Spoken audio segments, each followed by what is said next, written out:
National conference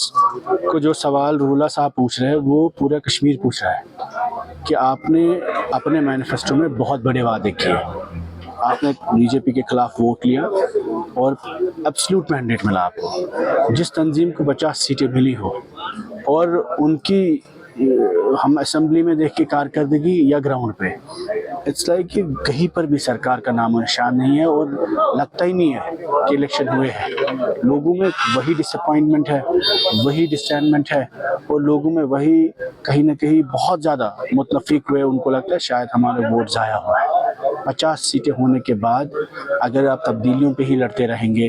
اور اگر development پر کام نہیں ہو رہا ہے اور جو ایگزسٹنگ پروجیکٹس ہیں وہ سلو ڈاؤن ہو رہے ہیں، میں آپ کو پلوامہ کی بات بولتا ہوں، میں یہاں کا ایم ایل اے ہوں، ہمیں 7 مہینے ہوئے ابھی تک کانسٹیٹنسی ڈیولپمنٹ فنڈ کا نام و نشان نہیں ہے اور پتہ ہی نہیں ہے کہ سی ڈی ایف کیا ہوتا ہے جو پہلے مہینے میں ملنا چاہیے۔ That tells you the priority and we have went door to door کہ ہم جب آئیں گے ہم کام کریں گے، ہم جب آئیں گے تو ڈیولپمنٹ کریں گے، ہم جب آئیں گے تو راستے بنائیں گے، سڑکیں بنائیں گے، محلے بنائیں گے، گلی کوچے بنائیں گے۔ تو unfortunately this is happening with an MLA. You can understand the level of frustration a commoner has اور کہ عام انسان کتنا پریشان ہے۔ چاہے آپ بجلی بلوں کا مسئلہ دیکھیں،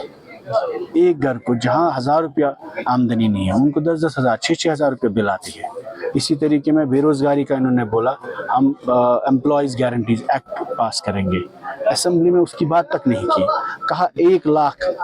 ریکروٹمنٹ کریں گے، فاسٹ ٹریک ریکروٹمنٹ، ایک بھی نہیں ہو رہی ہے۔ اور اسی طریقے میرٹ کے ایشوز، اسی طریقے میں انہوں نے کہا اس وقت کہ ہم یہاں کے ایشوز پہ بات کریں گے، کور ایشوز نوجوانوں کو کنفرنٹ کرتے ہیں، تو ایک بھی مدعا اٹھتا ہی نہیں ہے، نہ اسمبلی میں نہ اسمبلی کے باہر۔ ہم الزام تراشی نہیں کرنا چاہتے بٹ آپ لوگوں نے وعدے کیے اور وہ وعدے فلفل کرنے کا موقع آیا۔ اگر کشمیر میں حکومت ڈیلیور نہیں کرے گی اس کی ریمیفیکیشنز ہوتی ہے کہ لوگ متفق ہوتے ہیں پورے پروسیس سے، پوری ڈیموکریٹک پروسیس سے۔ We are also appealing the government to take the role of a government, state government more seriously and address the issues that people are facing.